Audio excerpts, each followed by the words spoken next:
Ay, nandito na tayo. Kung ba ko enjoy na namapunta tayo dito? Hindi. Gusto lang i-surprise si Joy na yayain lumabas. Sana nandito si Joy. Ito na nandiyan. Ay, wait lang. Tawagan natin. Si, tawagan ko ba? Sige ba yan? Parang kinakabahan ka. Baka kasi di sumagot na sa tao to makasabla ang ating plano. Pero bahala na. Tawagan natin. Tawagan natin si Joy. Sana pwede siya.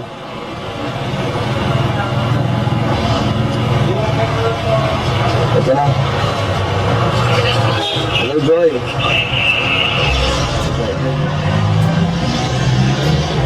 Joy, nasaan ka? Dito ako sa labas niyo. Pwede ka ba yung lumabas? Bakit? Ngayon, labas ka. Kikita mo ako na sa gate mo.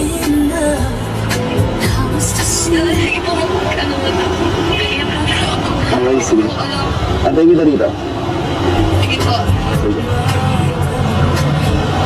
So, ayan. Success. Wanna be free of this heart, yeah. Wanna feel it tonight.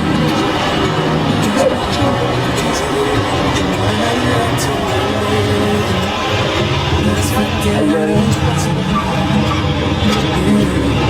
Should I hide it forever? Should I close? Free ka ngayon? Wala kang pasok? Wala naman. Hindi naman nakakaabala? Hindi naman kasi wala naman kami pasok. Walang pasok. So, okay lang ulit sama kita. Okay lang.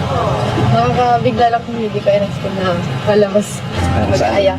Sanay ka na kasi lagi kitang surprise dito sa pagpunta sa apartment. Siyempre pag pwede ka. Okay lang. Okay lang. Tara.